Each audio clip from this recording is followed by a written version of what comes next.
Hello and welcome to Pause for Payments with Kristy. My name is Kristy Duncan and it is my tremendous pleasure to have two esteemed guests with us here today. We have Katherine Payne, Managing Director at Tangram Global, based in Hong Kong. Welcome, Katherine. Thank you, Kristy. And we have Marisol Challen, co-founder and CEO of PayNinja, based in Brisbane, Australia. Welcome, Marisol. Thank you. Thanks for having me. I am so looking forward to today's discussion as STEM, which for some of you who may not know, it stands for Science, Technology, Engineering, and Math. STEM is a topic that's very near and dear to my heart. My engineering degree has opened many doors throughout my career, and I think it's a fabulous foundation upon which to build a career, especially for women. So let's just start by defining STEM for our audience and how it's relevant to the broader financial services industry. Can you start, Katherine, by telling us a little bit about what types of roles a background in STEM prepares people for? Gosh, I'm afraid I'm almost going to answer that in reverse and say these days I'm not sure which roles STEM doesn't prepare you for. So as I think everybody knows, STEM is the acronym for Science, Technology, Engineering, and Math. And it's an acronym for both a range of professional credentials and roles, as well as basically the basis for the new economy. So I work with a lot of financial organizations that are trying to prepare for the future of work. They're looking at unprecedented exponential rates of change driven by technology, the increasing use of automation and AI, and literally, as a consequence, millions of jobs are going to be radically changed or lost in the near future. But the flip side is a whole new economy that's adding an equal number of jobs.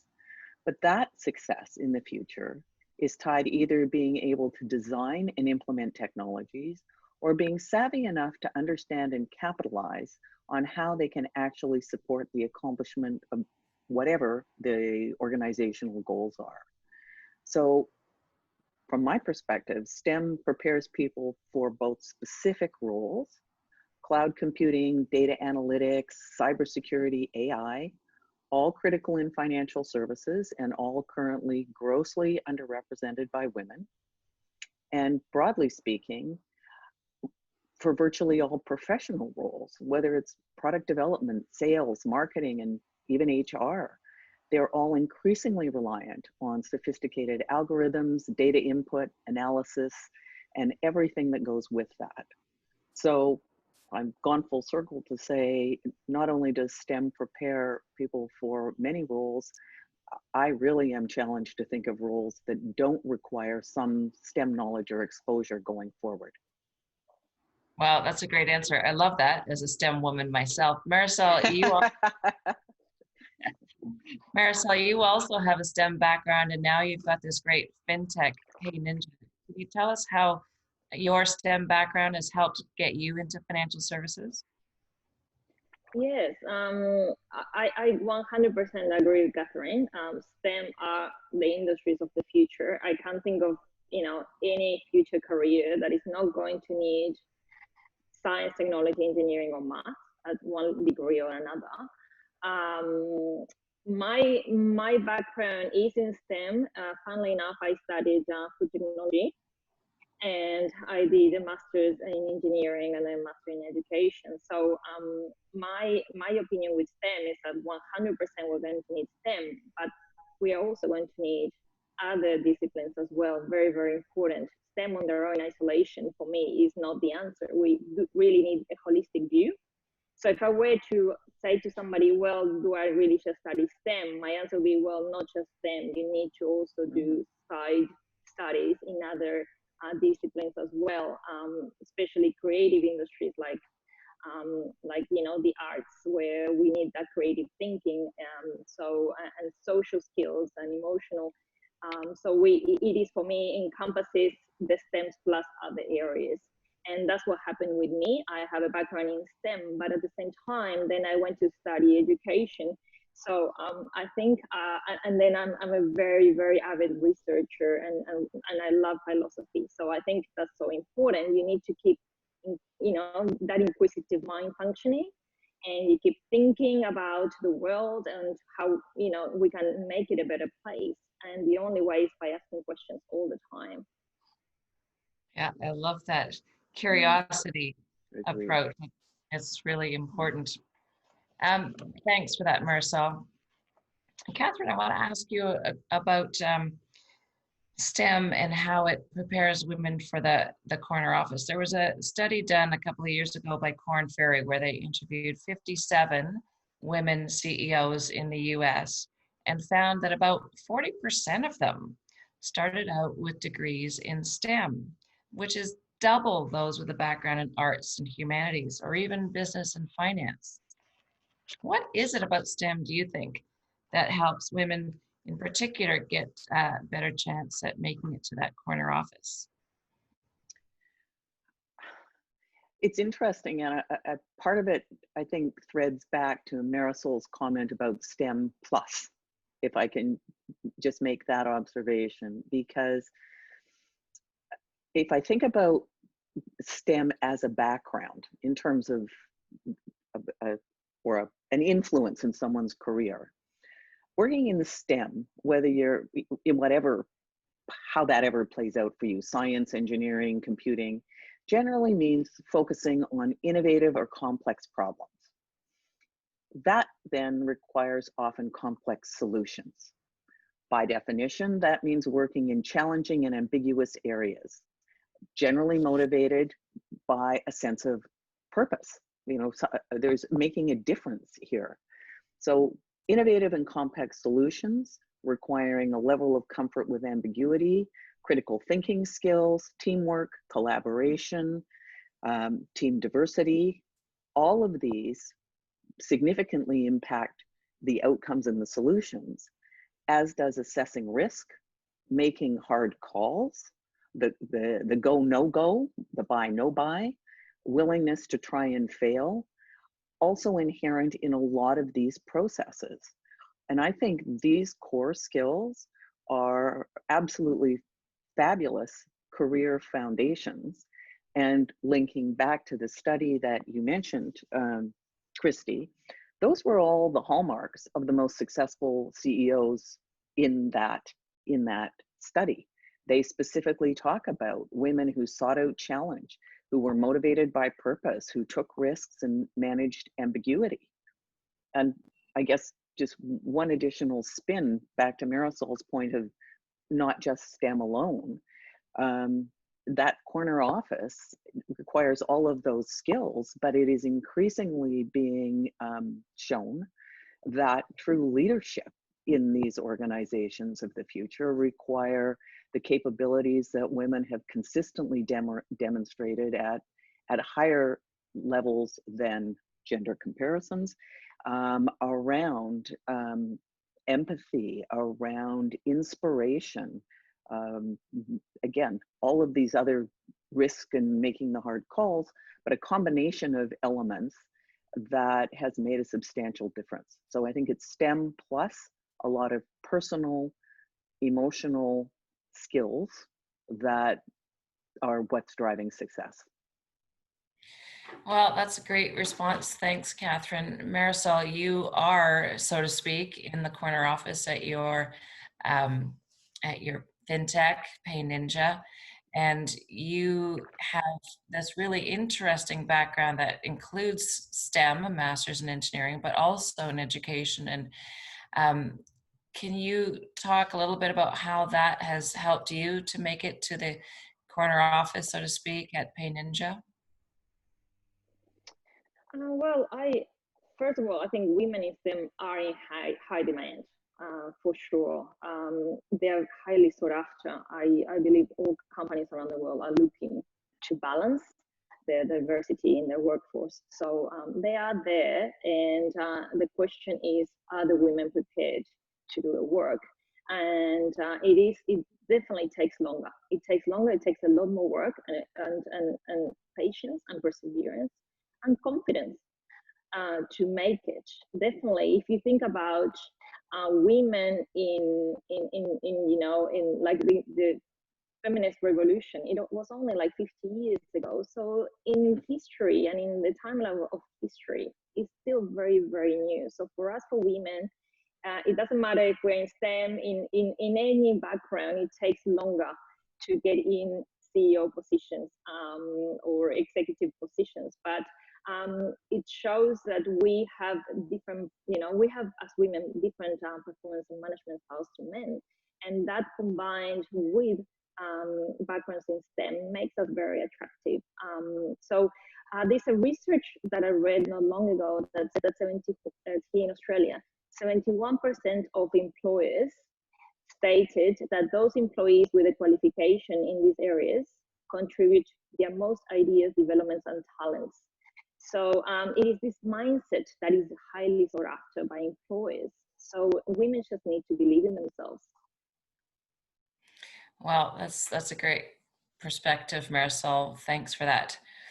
So in addition to improving chances of success for women with STEM backgrounds, we've seen studies that show organizations also benefit with that increased leadership by women at the top. Generally, companies with more women in leadership roles have higher levels of employee engagement and innovation as well, more patents than companies who don't, and also increased ROI. So we now know that we have to do it. We know why we have to do it, but I think now we're moving into the how. How do we get those women into those leadership roles, and how do we support them and keep them there? And perhaps sometimes it's a matter of bringing more EQ into the equation rather than the IQ. I've heard it said. Marisol, do you want to start us off here and just talk about how do we get women into these leadership roles? Yes, I'm really excited about this one because I think it was only 2 days ago that a very big study that took over 6 years here in Australia was published, and it's a world first. And again, I'm a big researcher, so I love data. And yes, this research actually says that women, when they're appointed CEOs for organizations, they equate to an average of $85 billion to ASX 200 companies. So that is a huge, huge number. It's a 5% market value that they're adding when they're appointed CEOs. This study was conducted in Australia over a period of 6 years. And it was done by an organization called the Workplace Gender Equality Agency. So it's super, super interesting study. And one of my, thinking about this and reading this study, thinking about the how, I thought, well, perhaps what we should be doing is collecting more of this data and then lobbying the findings and talking to people that, to make this data available and land in the right hands, so to speak. If you think about it, at the end of the day, executives, directors of the boards, they all want, the best for the shareholders. That's really their duty. So it would be kind of irresponsible if they knew this data, but they didn't take action. So I believe that that's one. So continue to collect more of this sort of data and research and continue to make it available to the public and, reaching the right hands. The other one would be for me, another how would be to continue to prepare. Women need to prove themselves. So they definitely need to study and prove themselves, perhaps twice as much as men if necessary. And then wait. I don't know if you know that show called Succession on TV, and I love that show. It's about a big family business media magnate, and the father appoints, he has his 2 sons, and then he only has 1 single daughter. And then he says to her, look, I've chosen you to be the CEO of the company, to take over, to be my successor. And she can't understand how she's the only female and he's picking her. And then he said, well, but you are the one, you're the smartest one of all, and you can do this. And then he says, but you know that you are a woman, so you'll need to be training under my arm for at least a year. This is the world. So, that we can't fight against that. This is the world. You know, it takes time. It's part of, you know, the social and historical reasons behind it. I'm sure it's going to change. The feminist wave is coming and it started, but we need to be patient and put the preparation as well. And then the last one, I think, if I have 2 seconds, is I'm thinking of the how is mentorship. I think is really important to find a really good mentor and to help you get the connections and to help you brainstorm and prepare for how can you become the next leader of your company, and or find a tribe or a community that can support you as well. That's a great perspective. Thanks, Marisol. And Katherine, I'm sure you have thoughts on how to get women into these leadership roles. I do, and I'm going to say, I self-confess up front, I'm you know, an overwhelming optimist, but sometimes this conversation challenges that. And Marisol, I will have a slightly different perspective on a couple of those observations. Remember, bottom, still optimistic, and I love the signs going forward, but we've known the why for years, for decades. And every year we get better and better and better data. You know, the McKinsey report on women annually is fabulous. The World Economic Forum reports on the old gender parity and all these things on an annual basis. We are not lacking in data. Corporations have their own data. I know because I've been there for years, either internally or externally, part of ensuring that we have good data. I spent my entire career being the only woman on every executive team in multiple countries around the world. We know the why.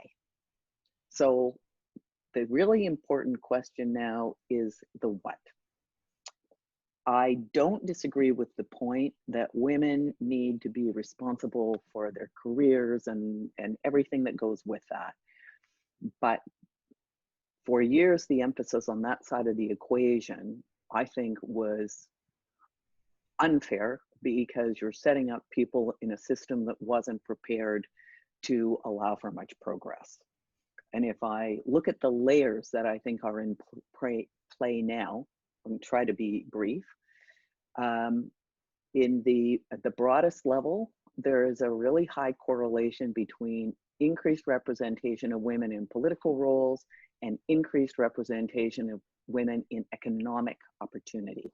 So we need more women in politics because there are infrastructure issues that are related to childcare and elder care and healthcare that have to be addressed certainly in some developed countries and economies, and in most of the undeveloped ones or developing ones, before women can have real access to full participation and the top spots. That's one. There are influential external organizations focused on greater representation now, and that's helpful. You know, the 30% club exists to increase women's representation on boards. The Rockefeller Foundation 100 by 25 aspires to have 100 women as CEOs in Fortune 500 companies by 2025. Great. And money is influential, so we now see various financial institutions, pension funds, investment funds, demanding diversity in the organizations that they're investing in. So, you know, those are all great steps. But in reality, the companies where we're all working, many of us are working, have to be committed to addressing systemic issues, period. We know what they are, we know exactly where they are, and we know pretty much what needs to be done to address them. So diverse candidate slates, monitoring promotion processes and rates, mentoring, provision of opportunities, they're all really essential. And they all require an unwavering commitment. They require appropriate targets and metrics to monitor progress. And what makes me optimistic is that the companies that are doing this are actually seeing the change. And when they see the change and the change really starts to become ingrained, then everybody starts to feel it. And I think that's what we're all looking for. not just women, but I think that's what everybody's looking for. So at the end, I come back to an optimistic place. But I think that and I believe women we need to be the heroes of our own stories. We really need to understand our value and what we contribute to the organizations, and we need to be bold. But we also need to be allowed in a system that's going to welcome and support us. So I think all of the above is part of the what.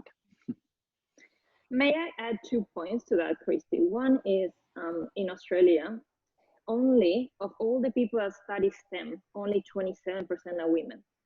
So really the pool is very small in relation to men. Okay, 27% are women. So that's why I'm an avid promoter of STEM in girls at schools, because we need more of them. And my second point that we haven't touched on, I think, is because I come from the fintech world more than the corporate. Fintech, I am very heavily involved in startups, right. and here every year, the increase of female founders is doubling. StarMate, for example, this year, they just had 50% of female founders and 50% of male. So it's growing and growing and growing, and the investment community is looking for more female founders. And so the fintech world and the startup world, I find that women, have a voice and they're very well respected. That's where I'm sitting. I believe because we don't have all this corporate structure around us, we're a lot more independent and respected by in that sense. The corporate, I believe, I'm not from that world, but my opinion is that it just will take time. It's like a lot of, bureaucracy and history, and it's a very male-dominated environment. So it will take longer, but I'm like you, I am a positive person. And I think, we have to continue. We may not see it in our lifetime, but we have to lay the foundations for the next generations. I think that's our mission.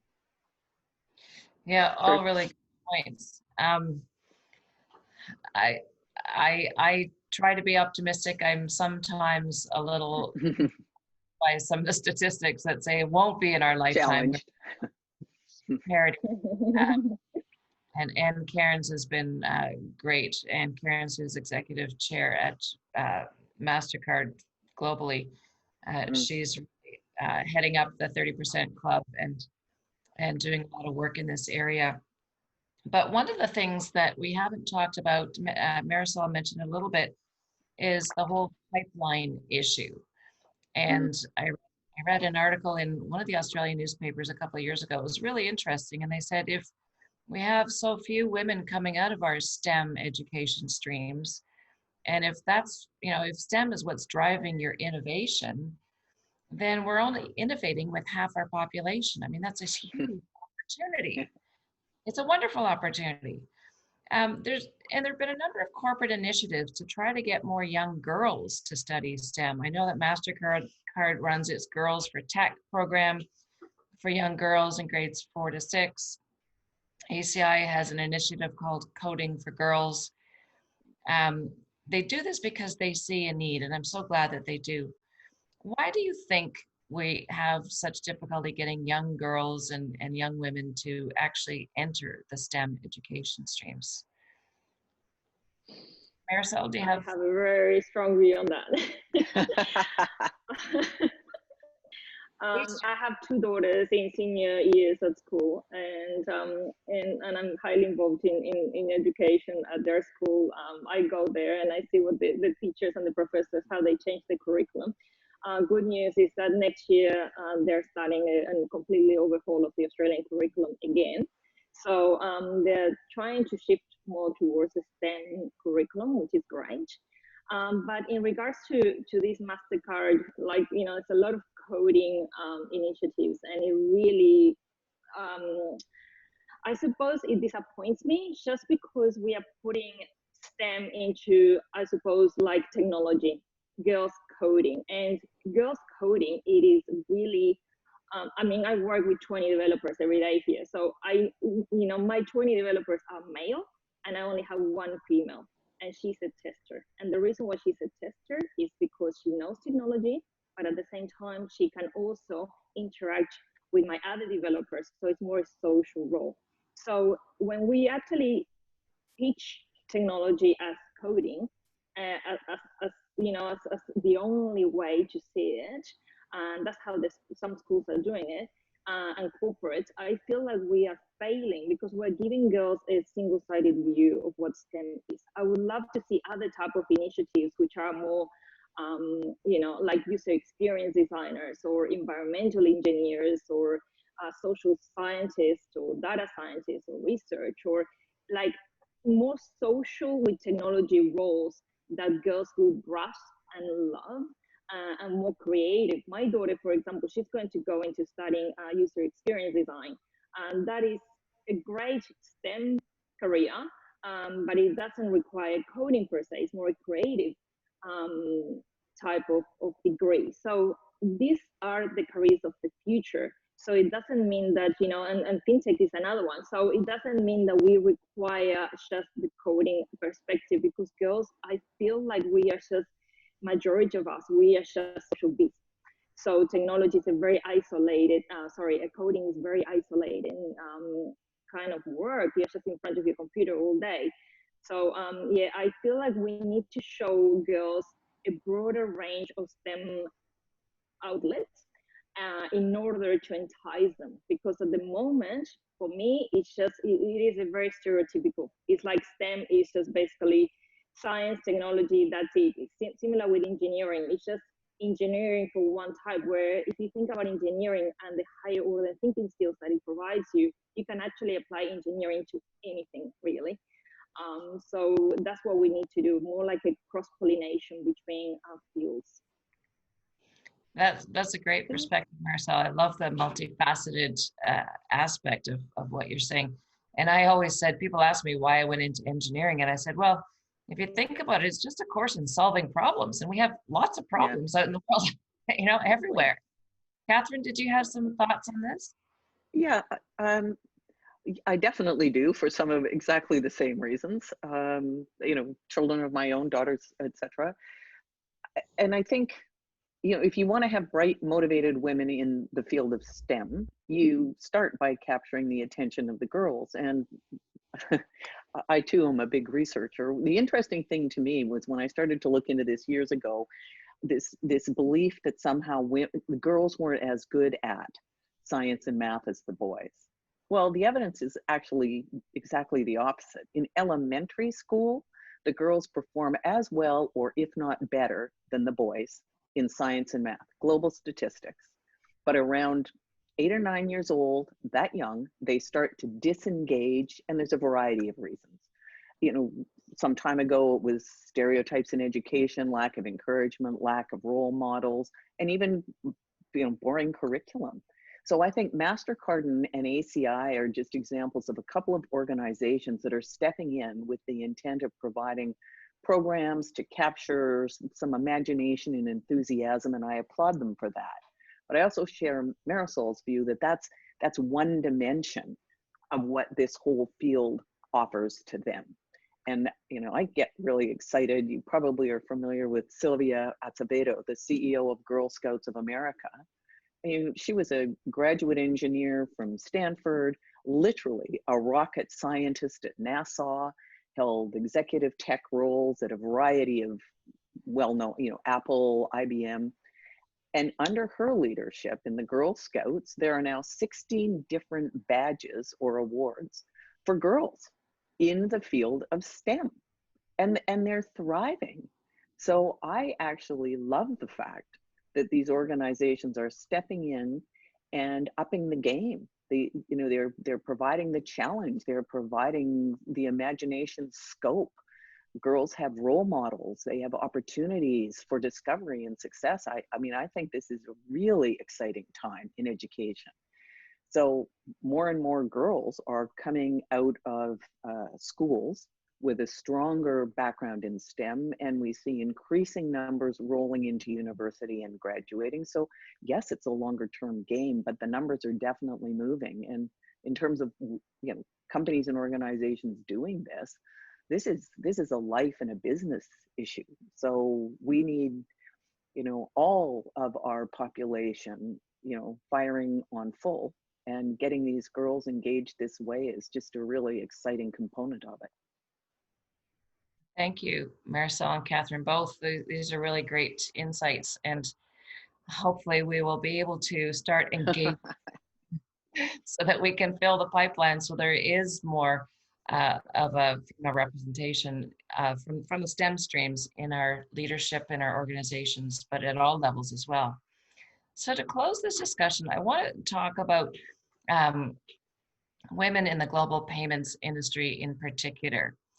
Can you think or share your thoughts on how they might use STEM to advance their careers or the careers of their daughters?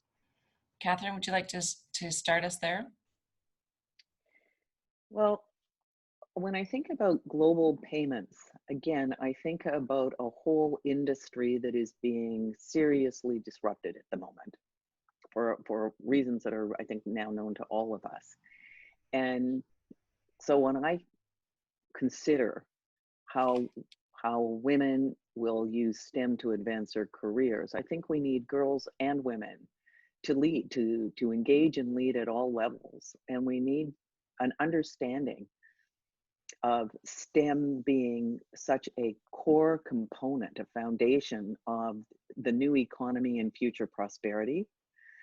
The ability to upskill, reskill, and continuously learn, to use those skills to be problem solvers, to be critical thinkers and inspirational leaders. And I guess overwhelmingly, I come back to, with all of that in your toolkit, I would implore both to be bold and to be courageous. I love that, bold and courageous. Marisol, I'm going to give you the last word on this. Ooh. So yeah, when we think about, I mean, payments, so when I think of payments and what it is so exciting. So what is happening now and what we're going to see more and more is, think about digital currencies, think about blockchain, think about KWC investment, how it's changing, big data, fintech, neobanks. It is mind-blowing what is happening in technology, and what we can do now with cross-border payments is beautiful. I actually love it. It means a lot more transparency. Think about open, APIs and open banking. So we are seeing a world that is a lot more transparent, a world that is a lot more connected, and we share a lot more. And hopefully, we can become, a fairer world for everybody, and more efficient. So that's my mission, in the world. And I see STEM as, for me, to finish this, my advice would be, see, if you don't know what to do when you finish school, the typical thing was to study, I don't know, there in Canada, but here it's very common to do a Bachelor of Arts. If you don't know what to do, I would just say to you, don't do Bachelor of Arts, just go and pick anything in STEM, okay? That will set you for success, no doubt about it. That's a perfect launch pad to set you in the right path for the future. I love that. Thank you so much. This has been a fabulous discussion. You both bring such great perspectives, Katherine from the corporate world and Marisol from the fintech world. And I really applaud both of your leadership and your support for STEM and women in our industries. Thank you so much for sharing. I love Katherine's point about women in politics supporting women in the economy. I think that's a really good point. And certainly the 30% Club has done some great work. And Marisol, your leadership by example is inspiring for all of us. So thank you for both sharing your perspectives. This has been a great discussion, and to to close today, I want to encourage all of our audience to join us online for the many other Pause for Payments discussions that we've had and will continue to have every week. And thank you for joining us here today. Thanks, everybody. Thanks, Thanks, Kristy. Kristy. Thanks, Marisol.